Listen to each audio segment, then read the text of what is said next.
Hai teman-teman, bertemu lagi dengan kita, Kuliah Med, media belajar online yang dapat diakses di mana saja dan kapan saja.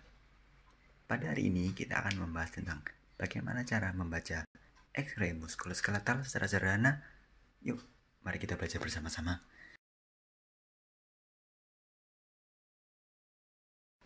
Sebelum kita beranjak pada tema pembahasan utama, marilah kita mereview sedikit tentang kosakata anatomis, kemudian posisi anatomis. Karena ini sangat penting dalam pembahasan-pembahasan berikutnya. Kita lihat sendiri di sini bahwa posisi anatomis seperti yang digambarkan pada gambar yang ada pada slide ini, kita lihat bahwa kepala menghadap ke depan, kemudian telapak tangan menghadap ke depan, kemudian ujung-ujung jari kaki menghadap ke depan. Kemudian kedua tangan posisinya lurus berada di samping tubuh, kemudian kaki juga merapat seperti yang ditunjukkan pada gambar ini. Kemudian kita akan beranjak pada term atau kosakata anatomis, di mana posterior artinya mengarah ke arah belakang, anterior mengarah ke arah depan. Atau bisa kita juga katakan dengan dorsal yang berarti ke arah punggung, berarti kan ke arah posterior, dan juga ventral ke arah perut yang berarti anterior. Kemudian ada lateral. Lateral artinya menjauhi sumbu tengah tubuh. Kemudian medial artinya mendekati sumbu tengah tubuh. Kemudian ada superior artinya mengarah ke atas, inferior artinya mengarah ke bawah. Kranial, kaudal ini kata lain dari superior inferior. Kranial ini mendekati kepala berarti ke arah superior. Kaudal ini mendekati ekor atau dalam tubuh manusia mendekati ke arah bawah. Kemudian ada juga proksimal dan distal. Proksimal itu artinya mendekat, kemudian distal itu artinya menjauh. Sebagai contoh, kita ibaratkan tangan kita, si proksimal ini berarti menuju ke arah bahu, distal itu berarti menuju ke arah jari-jari, seperti itu. Kemudian ada juga superficial dan profundus, di mana superficial ini berarti menuju ke arah luar dalam artian ke arah permukaan, dan juga profundus yang mengarah ke arah bagian dalam. Sebagai contoh, kulit kita berada di superficial, kemudian organ-organ dalam kita berada di profundus, seperti itu contohnya. Kemudian juga ada dextra dan sinistra. Dextra artinya kanan, sinistra artinya kiri. Tak lupa kita harus belajar tentang anatomi tulang. Pertama kita lihat batang tulang atau diafisis. Kemudian di ujung tulang ada yang dinamakan epifisis. Kemudian di bagian diafisis yang paling dekat dengan epifisis kita namakan metafisis. Kemudian di antara epifisis dan diafisis dinamakan lempeng pertumbuhan atau epiphyseal line, di mana lempeng pertumbuhan ini adalah tempat tumbuh pada anak-anak. Kemudian kita lihat di bagian ujung tulang terdapat kartilago atau tulang rawan sendi, di sini berwarna biru. Kemudian tulang diselubungi oleh suatu jaringan yang kita namakan periosteum. Kemudian kita lihat struktur bagian dalam tulang. Di sini kita lihat pada diafisis terdapat suatu rongga, kita namakan medula. Kemudian di luarnya ada korteks. Di korteks terdiri dari tulang yang kompak. Kemudian pada medula terdapat tulang-tulang yang trabekular atau membentuk jaring-jaring. Kemudian di dalam rongga tersebut terdapat suatu jaringan yang dinamakan dengan sumsum atau marrow. Sumsum tulang terdiri dari dua jenis. Ada sumsum tulang yang merah, di mana berfungsi sebagai tempat pembentukan darah. Kemudian juga sumsum kuning yang berfungsi sebagai penyimpanan lemak. Ya, kemudian kita beranjak pada X-ray. Kita tahu sendiri bahwa X-ray ini adalah salah satu modalitas dalam radiologi, di mana X-ray ini adalah modalitas radiologi yang paling pertama dan utama untuk banyak kasus. Karena apa? Karena dia itu murah, untuk menghasilkan gambarnya itu cepat, dan X-ray ini di mana-mana ada. Maksudnya adalah X-ray itu lebih banyak ada lebih mudah kita temui daripada modalitas lain, misalkan CT scan atau MRI seperti itu. Namun X-ray memiliki beberapa kerugian. Yang pertama, X-ray ini karena merupakan jenis radiasi yang dapat mengion, sehingga X-ray ini berbahaya untuk pertumbuhan janin yang ada dalam kandungan ibu hamil. Dan yang kedua, X-ray ini tidak selalu bagus untuk merepresentasikan jaringan lunak, karena itu dibutuhkan jenis-jenis modalitas lain seperti CT scan atau MRI. Nah, kemudian kita akan belajar mengenai radiolucent dan radio opak, di mana radiolucent ini artinya makin gelap, makin hitam. Kemudian radio opak itu makin putih kalau di X-ray seperti ini. Nah, kenapa itu bisa terjadi? Jadi, dari suatu pemancar sinar X itu akan diteruskan sampai dia akhirnya mengenai film. Kemudian X-ray itu jika mengenai film, dia akan menyebabkan film itu berubah menjadi gelap. Namun, jika X-ray sebelum mencapai film itu menabrak struktur, misalkan kita contohkan di sini tulang, maka beberapa dari sinar X itu akan dipantulkan atau diserap, sehingga tidak sampai kepada filmnya seperti itu. Nah, hal itu akan membuat film tidak bisa menghitam sehingga terjadi warna putih. Nah, kemudian kenapa hal ini berbeda-beda pada tiap zat? Karena tergantung pada densitas atau kerapatan dan juga nomor atomik zat dari atom-atom yang menyusun suatu zat. Kalau kita lihat di diagram yang bawah ini, kita lihat bahwa air atau udara ini adalah zat yang paling radiolucent, maka dia akan tampak seperti hitam. Kemudian di atas air makin putih ada fat atau lemak. Fat di sini masih terlihat ya, hitam tabu seperti abu-abu gelap. Kemudian ada water atau air. Air ini terlihat abu-abu. Kemudian bone, tulang di sini terlihat putih keabu-abuan.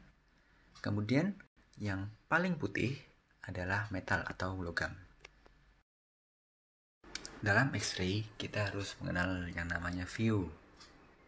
View ini bergantung pada posisi pemancar dan posisi film X-ray.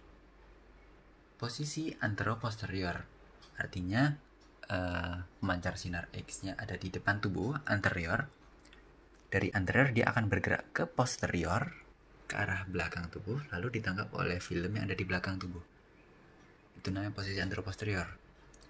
Kemudian kebalikannya, posterior-anterior, berarti pemancar sinar ada di belakang, di arah posterior, kemudian sinarnya akan bergerak ke arah depan dan ditangkap oleh film yang berada di anterior dari tubuh. Itu posterior-anterior. Kemudian posisi lain, posisi lateral, berarti posisi pemancarnya ada di samping, kemudian bergerak ke samping, yang sisi lainnya. Kemudian oblik. Di sini pemancar berada tidak tegak lurus dengan sumbu tubuh, namun pemancarnya sedikit miring ya, bisa 45 derajat seperti itu dari sumbu tubuh. Lalu kita lihat anatomi tulang di X-ray. Kita lihat sendiri di sini terdapat diafisis ditunjukkan oleh warna kuning. Kemudian ada epifisis ditunjukkan oleh warna hijau. Kemudian di antaranya ada growth plate atau epiphyseal line. Di sini terlihat sebagai garis yang memisahkan antara diafisis dan epifisis.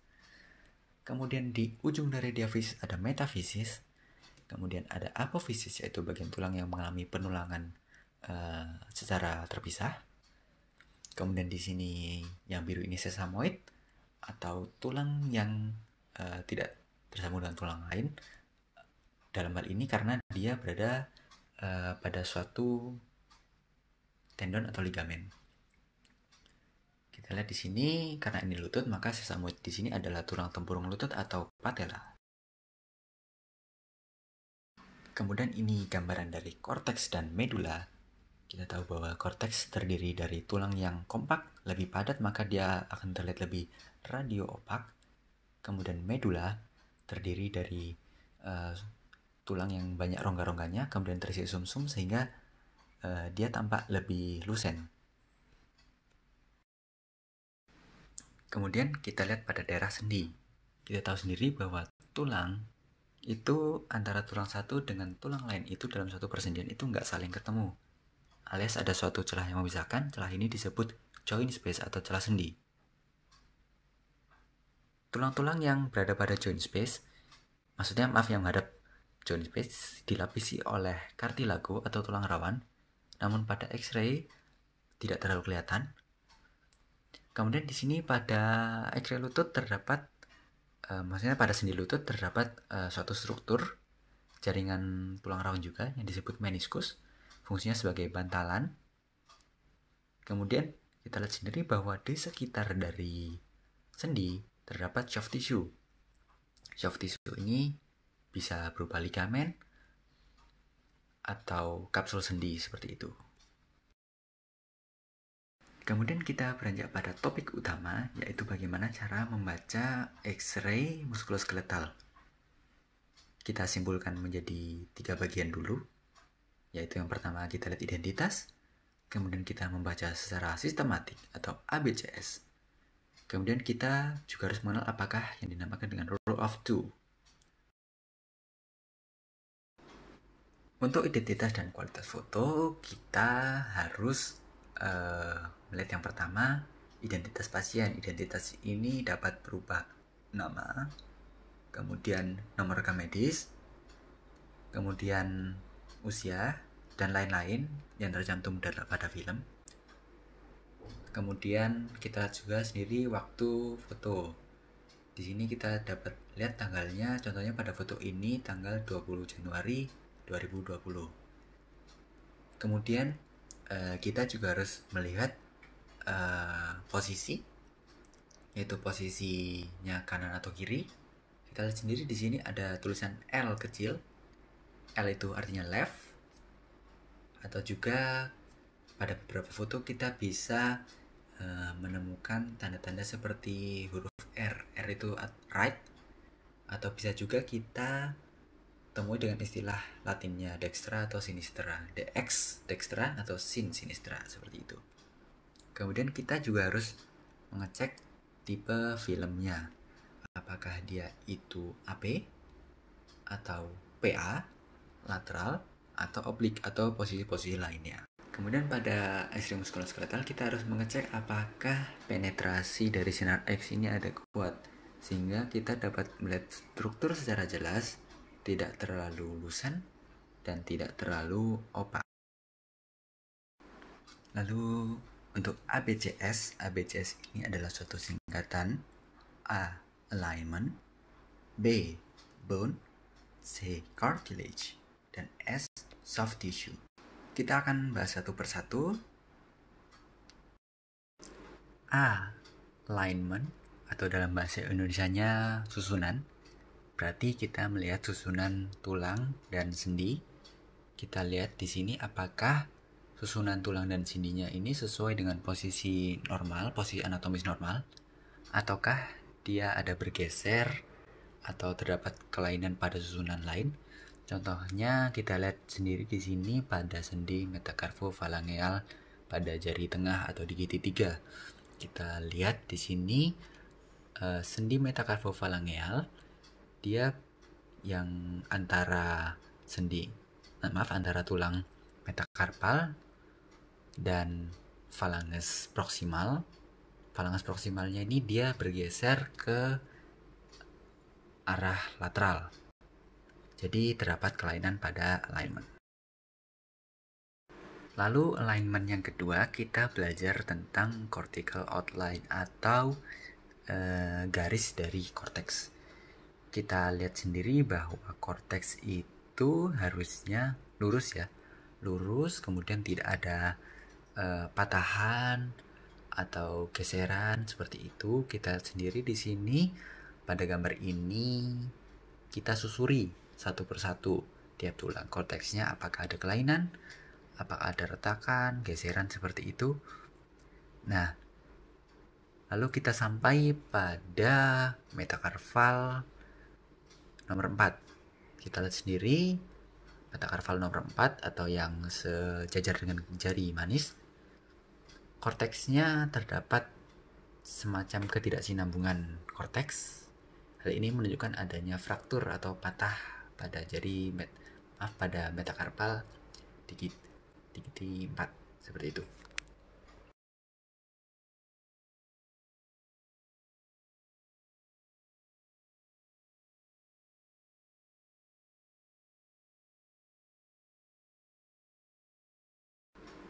Nah, kemudian kita beranjak pada bone atau tulang. Nah, kita tahu sendiri bahwa tulang itu selain terdiri dari tulang kompak, juga terdapat tulang trabekular yang menyusun medula. Nah, pola-pola dari trabekula ini akan membentuk suatu pattern yang dapat kita lihat pada X-ray. Seperti itu. Pola-pola dari trabekula ini akan semakin jarang apabila kita melihat pada penderita dengan misal osteoporosis seperti itu. Karena pada osteoporosis terjadi penurunan dari densitas tulang sehingga trabecular pattern-nya akan makin menjarang. Kemudian selain osteoporosis, kita juga dapat melihat proses trabekula yang makin jarang pada orang-orang yang tulangnya tidak dipakai lagi untuk menyangga berat tubuh. Contohnya pada orang yang berbaring lama, kita dapat melihat trabekulanya juga akan makin jarang. Hal ini terjadi karena proses pembentukan tulang, remodeling tulang ini akan sesuai dengan beban yang diterima dari tulang itu sendiri. Jika bebannya makin jarang, maka tulang itu tidak dibentuk. Karena buat apa? Buat apa dibentuk kalau bebannya sendiri tidak ada? Jadi pada orang yang tirah baring lama, maka pola trabekulasinya akan makin jarang.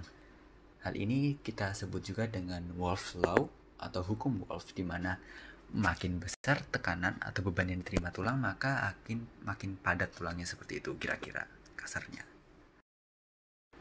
Kemudian, selain melihat pola trabekulasi tadi, kita juga melihat perubahan densitas atau kepadatan tulang.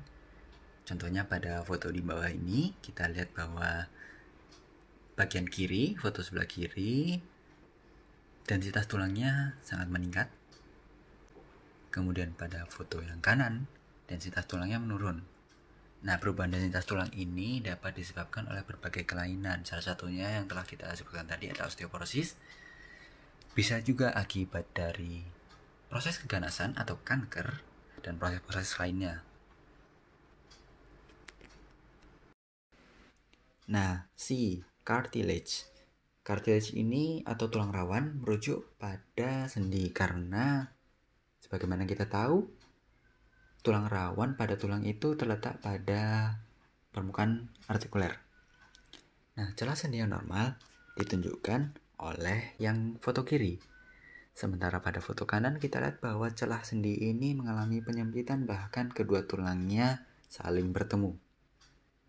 Nah, celah sendi yang menyempit ini bisa dikarenakan proses-proses penyakit seperti osteoartritis atau rheumatoid arthritis.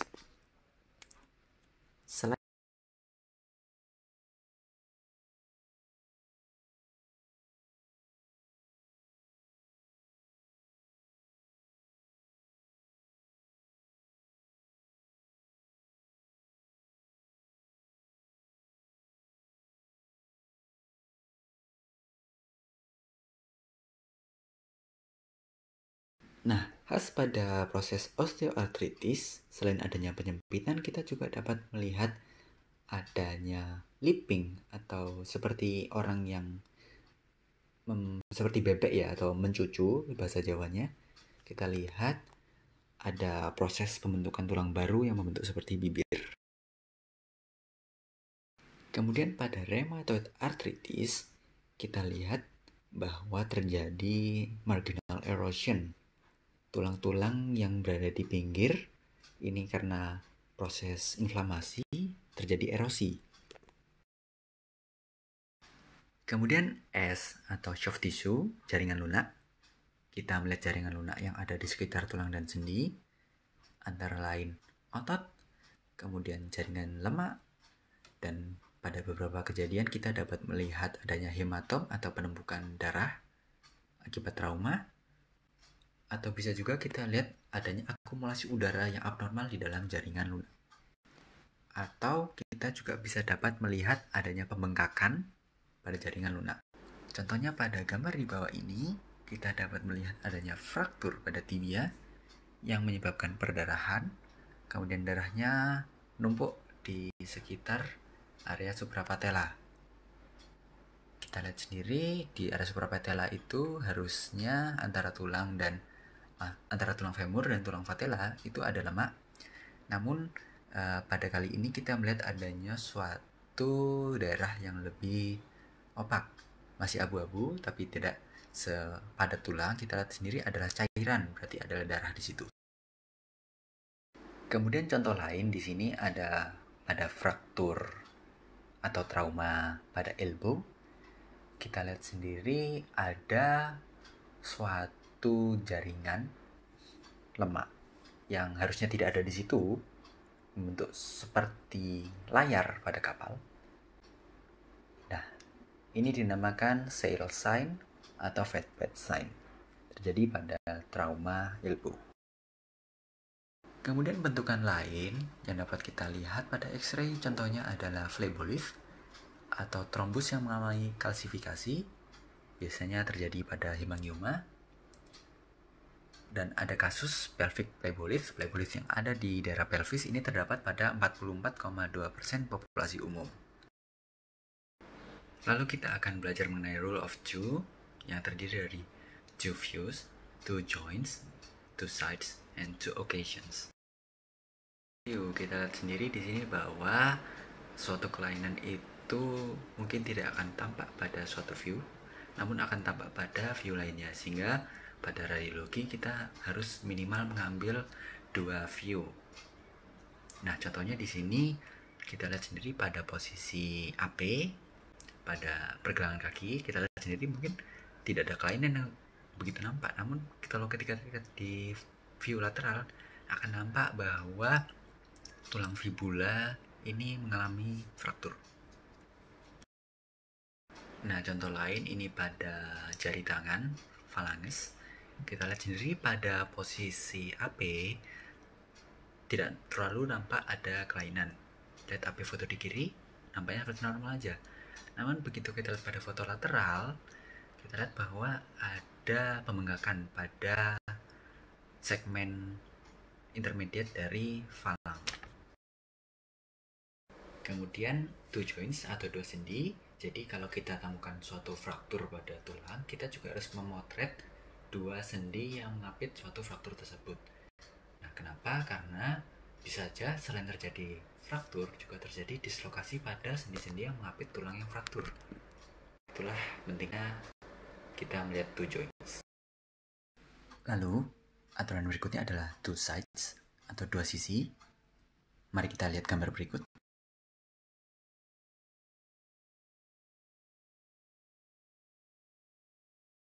Nah, pada two sides kita harus membandingkan dua sisi, antara sisi kiri dan sisi kanan, ABCS kiri dan ABCS yang kanan.